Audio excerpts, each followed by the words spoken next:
जो महान भाव इस कथा में दान दे रहे हैं उनके लिए जोरदार तालियां।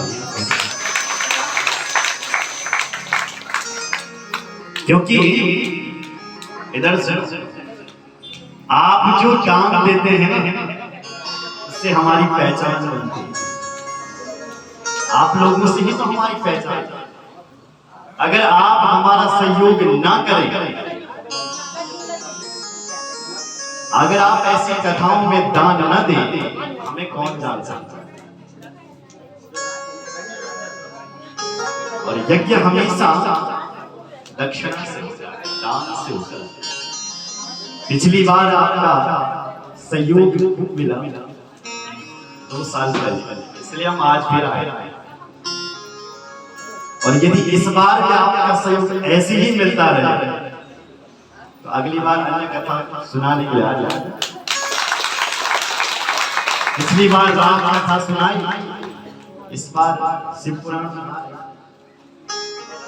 तो आपसे हमारी पहचान, इसलिए आप कुछ न कुछ इसमें दान अवश्य दें।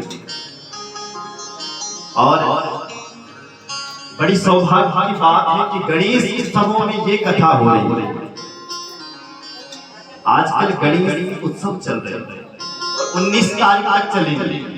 19 तारीख को अनंत चतुर्दशी है, गणेश जी का विसर्जन, गणेश जी की पूजा पूरी हो रही है और उसी दिन अपनी कथा भी विराम हो रही है। और संयोग है कि उसी दिन इस कथा में भंडारा भी हो रहा है। यदि आप इस भंडारे में भी जुड़ना चाहे, अगर सहयोग करना चाहे तो आप अवश्य करें। पीछे धनाई जी बैठे, उनके पास रेडी है, आप उसमें जो आपकी सहायता है आप दे सकते हैं। गणेश उत्सव में और गणेश अनंत चतुर्दशी के दिन भंडारा हो और उसमें आपका सहयोग हो, तो ये बहुत बड़ी बात है। मुझे इसमें कुछ न कुछ सहयोग आपका अवश्य होता है। भंडारा, पूरी प्रसाद, छोले आदि का होगा। यदि कोई सहायता करना चाहे, सूजी की, चीनी की, चनों की, अवश्य अपना नाम लिखवा दे। उनकी कण-कण से घड़ा भरता है। बोलो जय। तीसरा सहयोग आपको इस मंदिर के लिए करना है। ये मंदिर देख रहे हो, यहाँ कई माताएं डेली आती है, पूजा पाठ करती हैं, कई भाई लोग भी आते हैं। आपने ये नहीं देखा होगा कि राम जी भीग रहे हैं। अगर थोड़ी भी बरसात आ जाए तो पूरा मंदिर भर जाता है अंदर पानी से, और तो भरेगा। इसलिए कुछ ना कुछ सहयोग 200-400 का यदि आप सब लोग भी मिलाएंगे, हमें हमारी कथा में वो दान नहीं जाएगा। हम यहाँ के जो पुजारी हैं उनको देंगे अलग से, वहाँ पे डायरी है। आप इस मंदिर के लिए भी सहयोग कर सकते हैं। आप देख रहे हो चादर फटी हुई है। आप यदि थोड़ा थोड़ा दान दोगे तो उसी पैसे से यहाँ नई चादर लग जाएगी। उसी पैसे से भगवान राम के ऊपर पानी नहीं गिरेगा। राम तो दुनिया में बहुत बन गए, या राम जी भिजन लगे। और जब भिजता तो कौन चाहता है इतना भीड़? सामान्य व्यक्ति अपने ऊपर छाता करता है। इतने बड़े भगवान भीग रहे हैं। आप इतने बड़े भक्त होते हुए, और बौराड़ी के तो बहुत बड़े बड़े उद्योगपति हैं, ऐसा सुना। उनके रहते हुए राम जी भीगे, अच्छी बात नहीं है। जय श्री राम। आप जो भी इस राम मंदिर के लिए दान दोगे वो सीधे मुनि पंडित जी के पास पहुंचेगी, जो यहाँ का पुजारी है। आप डायरी नोट भी कर सकते हैं, देख भी सकते हैं। जितना भी दान आएगा उनके पास जाएगा। हमारी कथा के लिए अलग लिखा जाए, लेकिन आज से यदि आप भगवान राम के लिए कुछ दान देना चाहे तो अवश्य करें। उससे राम जी प्रसन्न होंगे और हमें और भी शक्ति प्रदान करेंगे। बोले रामचंद्र भगवान कृष्ण कन्हैया लाल की जय। सूरा को तो सिर नहीं, दाता को धन ना, पतिव्रता को तन नहीं। जी बसी पिबमान। जो सूरवीर होता है ना, जो वीर पुरुष होता है, तो जब वो लड़ने के लिए जाता है तो वो अपने सिर का मोह नहीं करता कि मैं मर जाऊंगा लड़ाई में, मेरा ये हो जाएगा वो हो जाएगा, कुछ नहीं देखता, युद्ध करता है। ऐसी जो दाता होता है, जो दानी होता है, अगर कहीं पर आवश्यकता है, कहीं पर सहायता करनी है, उसका हाथ सबसे पहले दान के लिए आगे आता है। और ऐसे सहायता करने वाले आपके लिए कुछ न कुछ राम जी के मंदिर में राम भगवान के लिए आपका दान अवश्य होना चाहिए। परिस्थिति अनुकूल है तो देने में क्या बुराई। अनुकूले विधो देयम् एतदूर्जिता हरि, प्रतिकूले विधो देयम् यतः सर्वं हरिष्यति। परिस्थिति अनुकूल है, घर में यदि आ रहा है, भगवान दे रहा है तो देने में क्या बुराई। भगवान को देने का अर्थ ये हुआ कि आज तुमने भगवान को दिया और जिस दिन तुम्हें जरूरत हो उस दिन ब्याज सहित ले लो, पक्का ले लो। जिस दिन तुम्हें जरूरत होगी उस दिन कह देना, हे मेरे भगवान, हे मेरे राम, तेरे मंदिर के लिए मैंने दान दिया था, हे सिंह जी तेरी कथा के लिए मैंने दान दिया था, सुना है आप ब्याज से लौटाते, तो लौटाओ क्यों नहीं आते। ऐसे रास्ते खुल जाएंगे महाराज, चुटकियों में आपके रास्ते खुल जाएंगे। अगर आपकी श्रद्धा इतनी बड़ी है, दान अगर बिना श्रद्धा के दोगे, जबरदस्ती रखा बिना श्रद्धा के दोगे तो ब्याज चेक नहीं मिलेगा। यदि श्रद्धा से दोगे तो तुम जब चाहो तब मांग सकते हो। जय रामचंद्र भगवान। और कल सुनाएंगे आज के बोलो सदगुरु भगवान की जय, गंगा मैया की जय, कृष्ण कन्हैया लाल की जय। तो माता सती ने कहा 4 लोगों के घर मेरे भगवान बिना बुलाए जाए। यद्यपि मित्र पर्वो पित गुरु की जाये बिनु बोले संदन संदेहा। 4 लोगों के घर में बिना बुलाए जा लेना चाहिए। मित्र के घर, भगवान के घर, पिता के घर और गुरु की। इसलिए शिव जी तुम भले ही ना आओ पर वो मेरे पिता का घर है, मैं तो उससे जाऊंगा। शिव जी बहुत समझाते गए पर सती जी ने एक नहीं मानी। तो शिव जी समझ गए अब ये मानने वाली नहीं है, अब तो जो होगा वो राम जी देखेगा।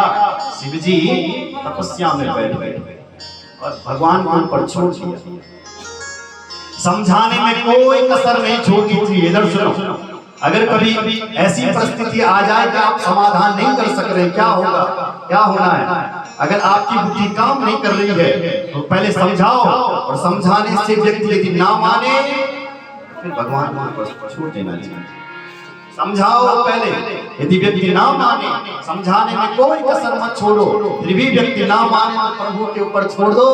हे मेरे भगवान, अब जो होगा तू करेगा। होई ये जो राम रचिया था, होई सोई जो राम रचिया का, होई ये सोई जो राम रचिया, होई ये सोई जो राम रचिया, होई ये सोई जो राम रचिया, सोई जो राम रचिया का। ओ कर तंग बढ़ावत सारा, ओ कर तंग बढ़ावत सारा, सोई जो राम रचिया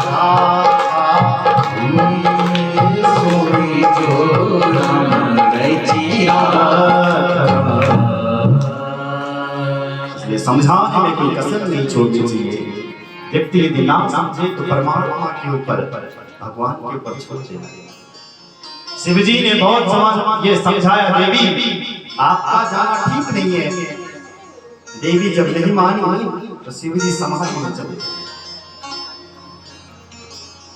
सती जी पिताजी की याद आती है तो मैके के लिए भागती है, और महादेव की याद आती है तो तुरंत अपने पति के पास भागती है। स्थिति ऐसी हो गई। निष्क्रामती सती भाषा, स्थिति ऐसी है, कभी आगे जा रही है, कभी पीछे आ रही है। क्या करूं, कोई डिसीजन नहीं ले पा रही है। बोलो जय श्री राम। और कभी भी गलत डिसीजन नहीं लेना चाहिए। सुनो, यदि आपने गलत निर्णय ले लिया तो आपकी जिंदगी में तबाही मचा सकता है। सुन रहे हो? यदि आपने गलत निर्णय ले लिया, भूचाल हो सकता है, बहुत गलत हो सकता है। इसलिए डिसीजन हमेशा, निर्णय हमेशा सोच समझ करके लेना चाहिए। यदि जल्दीबाजी में ले लिया तो व्यक्ति बाद में बहुत पछताता है, सर्वनाश हो सकता है उसका। गलत निर्णय ले लिया सती ने, प्रमाण देखो क्या निकलता है। इसलिए महापुरुष कहते हैं कि आपसे जो बड़े हैं उनसे निर्णय लेना चाहिए। आपसे जो बुद्धिमान है उनसे निर्णय लेना चाहिए। आप अपने निर्णय के हिसाब से चलोगे तो हो सकता है आप बर्बाद हो जाए। गलत निर्णय ले लिया, इसलिए चल पड़। शिवजी ने देखा कि अब लौटने वाली नहीं है,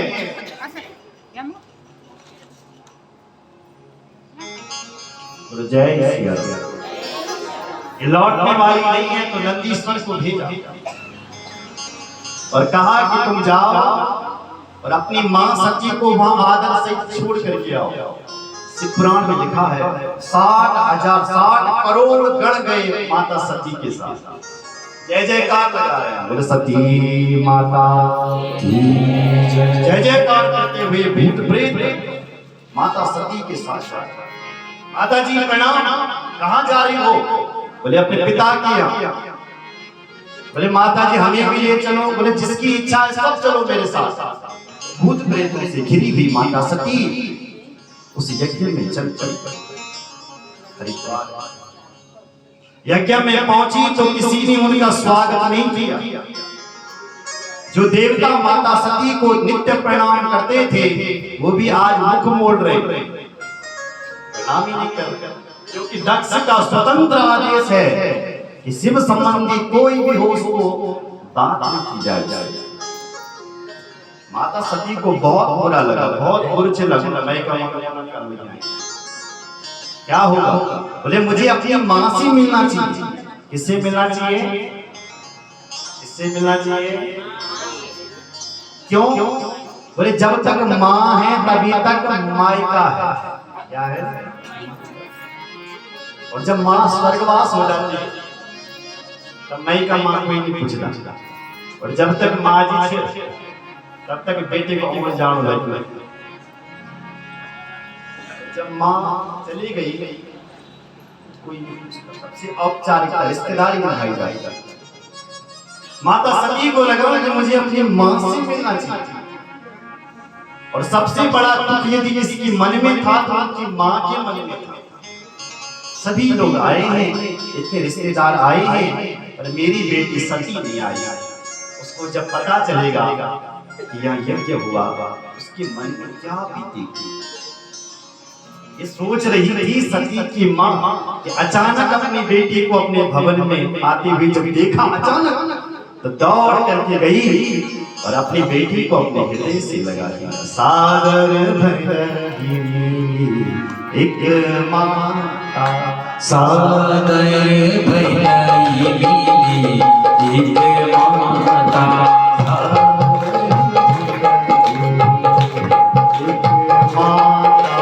सागर भरी एक माता,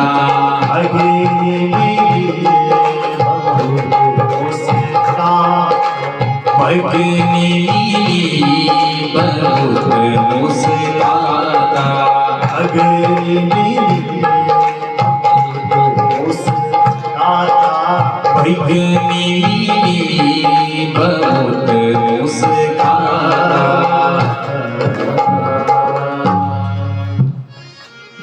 माँ ने अपनी बेटी को आते हुए देखा, दौड़ करके गई और हृदय से लगा।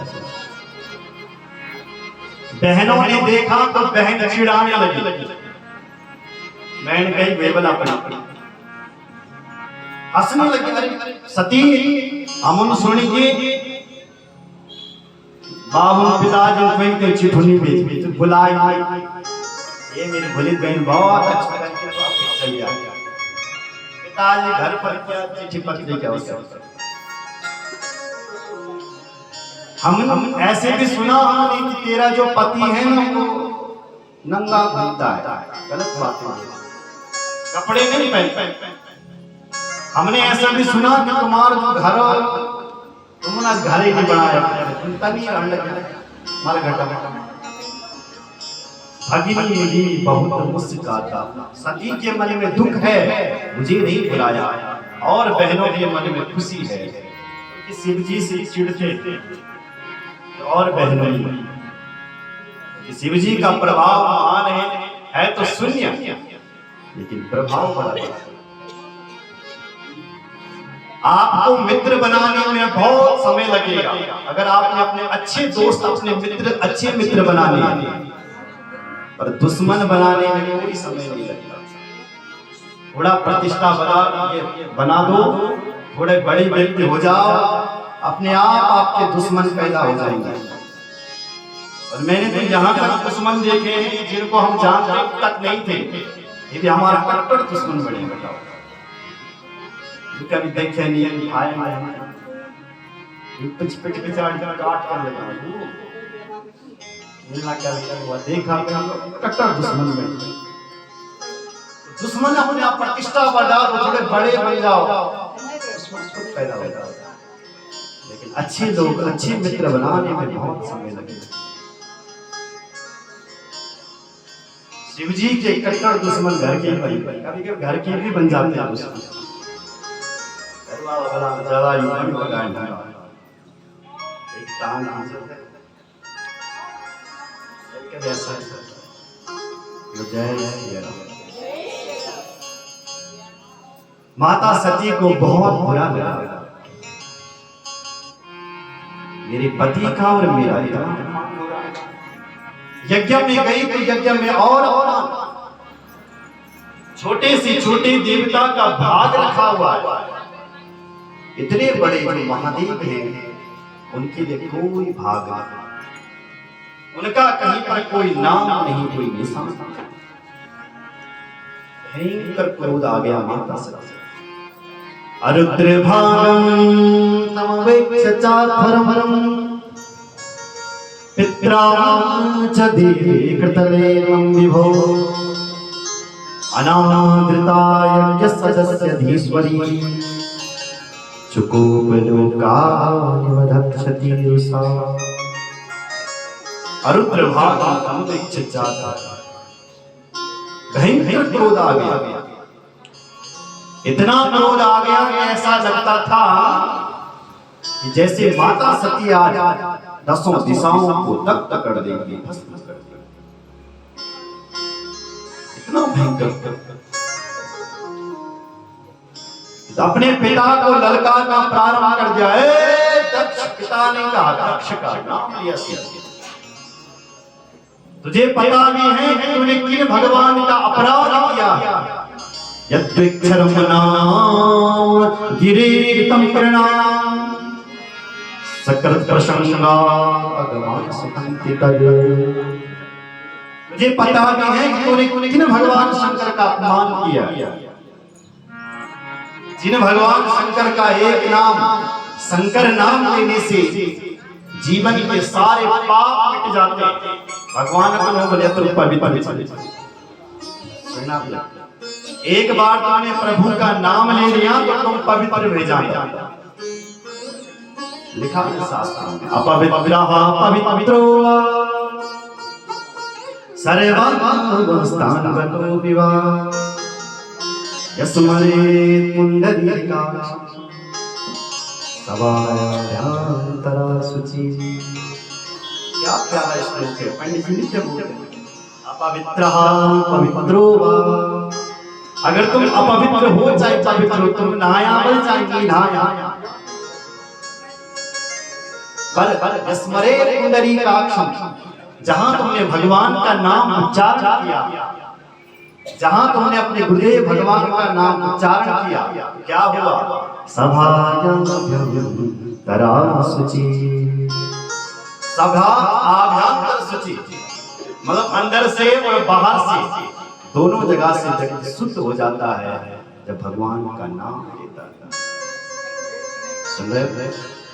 इसलिए हे दक्ष, तूने मेरे भगवान शिव का अपमान किया है। जिन भगवान शिव का एक नाम लेने से जीवन के सारे पाप मिट जाते हैं।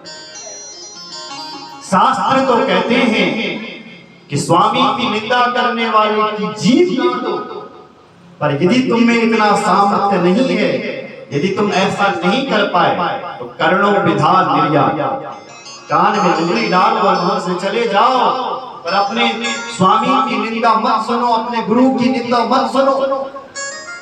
एक शिष्य अपने गुरु की निंदा नहीं सुन सकता और एक पतिव्रता देवी अपने पति की निंदा नहीं सुन सकती। दोनों स्वामी की निंदा करने वाले की जीभ काट देनी थी, और यदि तुम नकदक करी कान में उंगली डाल वहां से चले जाओ, और अपने गुरु की निंदा मत सुनो, स्वामी की निंदा मत सुनो। इसलिए ना तो मैं तुम्हारी जीभ काट पाऊंगी, क्यों? क्योंकि तुम मेरे पिता की कौन जीभ काट सकता, और ना ही मैं यहाँ से कान में उंगली डाल करके जाऊंगा। क्यों? क्योंकि शिव जी कहेंगे कि देवी मुझे आश्वासन दे करके गई थी कि तुम्हें भी बुलाऊं, आओ आओ दाक्षायणी देवी, दक्ष पुत्री आओ, और शिव जी मुझे तुम्हारी पुत्री कह करके पुकारे, ये मैं अब हमें नहीं क्या करूंगा। अतस्तुत्पन्नमिदं कलेवरं न धारिष्ये सितकण्ठगर्हिणा जगदस्य मोहाद् विशुद्धमनसो जुगुप्सितस्योद्धरणं प्रचक्षते। अतस्तुत्पन्नमिदं कलेवरं, तेरे द्वारा है ये शरीर उत्पन्न, मैं तेरी बेटी हूं, इसलिए न धारिष्ये। अब इस शरीर को धारण नहीं करूंगी, इस शरीर धारण करूंगी तो कलंक लग जाएगा, कहीं कोई और मुझे कोई तेरा बेटा कहकर के तेरी बेटी कहकर के पुकारे, ये मैं होने नहीं दूंगा। क्या करूंगी? बोले अपने प्राणों को ही त्याग। और इतना कहकर के माता सती ने अपने अंदर से एक योग अग्नि को प्रकट किया, और उसी योग अग्नि में सत्य ज्वाला समाधि समाधि हुई। बोले सती माता की जय। माता सती अपने अंदर से ही योग अग्नि को प्रकट किया, और उसी योग अग्नि में ही महाराज भस्म हो गए। माता सती के साथ जो भूत प्रेत आए थे, उन्होंने कहा कि हम अपनी माता सती का अपमान करने वाले इस यज्ञ को पूर्ण नहीं होने देंगे, हम इस यज्ञ को पूर्ण नहीं देंगे। तो रहते कि भाई नहीं महाराज हर हर महादेव करने लगे, जैसे तैसे उस यज्ञ को ध्वंस किया। पर भृगु जी ने रक्षोहण मंत्र की शक्ति से सारे भूत प्रेतों को भगा दिया। नारद जी ने दौड़ लगा दी और शिव जी को संदेश दिया, भवो भवान्यानिधनं प्रजापते रसत्कृताय अवगम्य नारदा। हमारे बीच परम आदरणीय समान बड़े सुंदर समाज सेवक की अपनी छवि बनाए हुए उप्पू से आदरणीय राकेश इधरी पहुंचे हैं, उनके लिए जोरदार भक्तवत्सल भगवान की जय। भवो भवान्या निधनं प्रजापते रसत्कृताय अवगम्य नारदा।